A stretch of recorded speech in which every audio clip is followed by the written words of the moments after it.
कभी कभी कुछ कहानियां इतनी पुरानी होती हैं कि वो पीढ़ियों से बस सुनाई जाती हैं। आज हम ऐसी ही एक कहानी में उतरने वाले हैं, नॉर्थलैंड की एक दंत कथा। पर ये सिर्फ एक कहानी नहीं है, ये लालच पर एक ऐसा सबक है जो शायद आज भी उतना ही जरूरी है। तो चलिए मिलकर इस कहानी के पन्ने पलटते हैं। जरा सुनिए, फिर भी आप एक सबक सीख सकते हैं अगर मैं आपको ये कहानी सुनाऊं। ये लाइनें सिर्फ किसी कविता की शुरुआत नहीं, बल्कि एक तरह का वादा है। एक वादा कि इस सदियों पुरानी कहानी के अंदर एक ऐसा सच छिपा है जो हमारे दिलों को छू सकता है। अच्छा, कहानी में आगे बढ़ने से पहले ये जानना भी बड़ा दिलचस्प है कि ये हम तक पहुंची कैसे। ये असल में एक बैलेड है। सोचिए, एक ऐसा जमाना जब किताबें इतनी आम नहीं थीं, तब कहानियां गीतों की शक्ल में एक पीढ़ी से दूसरी पीढ़ी तक का सफर तय करती थीं। ये कहानी भी उन्हीं में से एक है, हमारी लोक संस्कृति का एक जिंदा हिस्सा। और ये सिर्फ एक गीत नहीं, ये एक लीजेंड है, यानी एक दंत कथा। इसका मतलब है कि हम इतिहास के धुंधले के अंदर झांक रहे हैं। अब क्या ये सच में हुआ था? शायद नहीं, लेकिन क्या इसका संदेश आज भी उतना ही सच्चा है? बिल्कुल। और यही तो होती है दंत कथाओं की असली ताकत। तो चलिए अपनी कल्पना को पंख लगाते हैं और उस जगह चलते हैं जहां ये सब हुआ। हम जा रहे हैं नॉर्थलैंड, बर्फ और लंबी, बहुत लंबी रातों की एक ऐसी जमीन जो जितनी खूबसूरत है उतनी ही कठोर भी।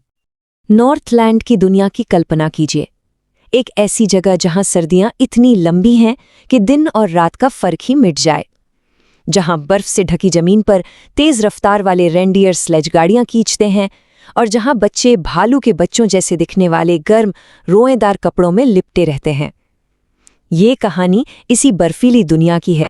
और यही हमारी कहानी के दो किरदार सामने आते हैं, एक संत और एक बेकर। एक बहुत ही मामूली सी मुलाकात जो एक असाधारण घटना को जन्म देने वाली थी। एक ऐसी घटना जिसे हमेशा के लिए याद रखा जाना था। हमारे पहले किरदार हैं भले संत पीटर। वो ईश्वर का संदेश फैलाते हुए दुनिया भर में घूम रहे थे। वो अच्छाई और ज्ञान की मिसाल थे, लेकिन थे तो आखिरकार इंसान ही। अपनी लंबी यात्रा के बाद संत पीटर एक छोटी सी झोपड़ी के पास पहुंचे। हवा में ना ताजे पके हुए केक की महक फैली हुई थी। अंदर एक छोटे कद की औरत गरम चूल्हे के पास बैठी केक बना रही थी। पहली नजर में सब कुछ बहुत ही सामान्य लग रहा था। दिन भर के उपवास और पैदल चलने ने संत पीटर को पूरी तरह थका दिया था। वो भूख से बेहाल थे। उन्होंने उस औरत से बस एक छोटी सी चीज मांगी, उसके ढेर सारे केकों में से सिर्फ एक केक। इससे ज्यादा सीधी सादी गुजारिश और क्या हो सकती थी, है ना? और बस यहीं पर कहानी एक मामूली से अनुरोध से एक परीक्षा में बदल जाती है। ये सिर्फ एक केक की बात नहीं थी, ये उस औरत के दिल का इम्तिहान था, और उसकी अगली हरकत ही उसका मुकद्दर तय करने वाली थी। उस औरत का लालच तो देखिए, उसने संत को अपने बने हुए केकों में से एक भी नहीं दिया। इसके बजाय उसने एक छोटा सा केक बनाया, पर फिर सोचा, अरे नहीं, ये तो देने के लिए बहुत बड़ा है। फिर उसने एक और भी छोटा केक बनाने की कोशिश की, पर उसे वो भी बड़ा लगा। हद तो तब हो गई जब उसने आटे का एक नन्हा सा टुकड़ा लेकर उसे पापड़ जितना पतला बेला, लेकिन उसे वो भी देने की हिम्मत नहीं हुई।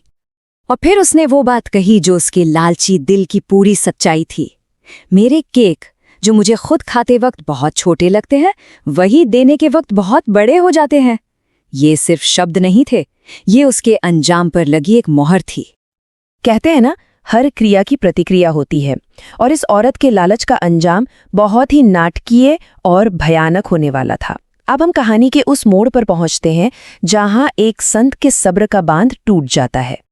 संत पीटर का गुस्सा भड़क उठा, और भला कोई उन्हें दोष भी कैसे दे? वो भूखे थे, कमजोर थे, और इस औरत का ये अविश्वसनीय लालच इतना ज्यादा था कि एक संत को भी भड़काने के लिए काफी था।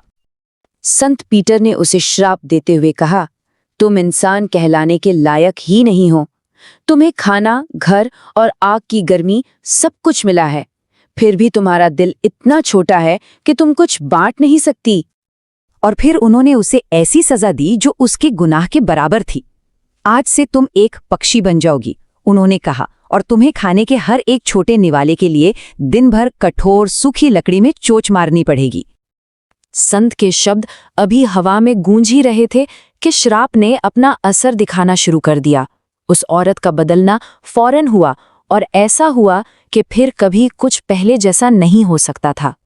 जरा उसकी दोनों जिंदगियों के बीच का फर्क तो देखिए। एक इंसान के तौर पर उसके पास आराम था, खाना था और एक गर्म घर था, लेकिन एक कठफोड़वा के रूप में उसकी किस्मत में लिखी थी बस कभी न खत्म होने वाली मेहनत, थोड़े से खाने के लिए दिन भर लकड़ी में छेद करना। उसने एक शब्द भी नहीं कहा। श्राप सुनते ही वो सीधे चिमनी से ऊपर की तरफ उड़ी, और जब वो बाहर निकली तो वो एक इंसान नहीं थी बल्कि एक कठफोड़वा थी। उसका बदलना अब पूरा हो चुका था, लेकिन उसके इंसानी जीवन का एक हिस्सा हमेशा के लिए उसके साथ रह गया। उसके सिर पर जो लाल रंग की टोपी बंधी थी वो अब भी वहीं थी, उसके नए पंछी वाले रूप पर एक पक्की निशानी। और उसके बाकी कपड़े वो चिमनी की आग में जलकर कोयले जैसे काले हो गए, वही रंग जो आज भी कठफोड़वा के पंखों का होता है। तो इस सदियों पुरानी दंत कथा से आखिर हम सीखते क्या हैं? चलिए समझते हैं कि ये कहानी आज भी क्यों इतनी जरूरी है और इसका असली सबक क्या है। देखिए, ये कहानी यहीं खत्म नहीं होती, ये आज भी जिंदा है। कहा जाता है कि उस इलाके का हर बच्चा उस लाल सिर वाले कठफोड़वा को पहचानता है जो पेड़ों पर लगातार अपनी चोंच मारता रहता है। वो जानते हैं कि ये सिर्फ एक पक्षी नहीं बल्कि एक कहानी का जीता जागता सबूत है। और यही वजह है कि बड़े बुजुर्ग ये कहानी अपने बच्चों को सुनाते हैं। ये सिर्फ मनोरंजन के लिए नहीं बल्कि एक चेतावनी के तौर पर है, एक बहुत बड़ा सबक कि लालच और स्वार्थ का रास्ता हमेशा तबाही की ओर ही ले जाता है। उस औरत को तो अपने लालच की सजा मिल गई, पर उसकी कहानी आज भी एक चेतावनी के रूप में जिंदा है। ये हमें एक बहुत जरूरी सवाल सोचने पर मजबूर करती है। जब हम दूसरों के साथ कुछ बांटने से मना कर देते हैं तो स्वार्थी होने की असली कीमत आखिर होती क्या है?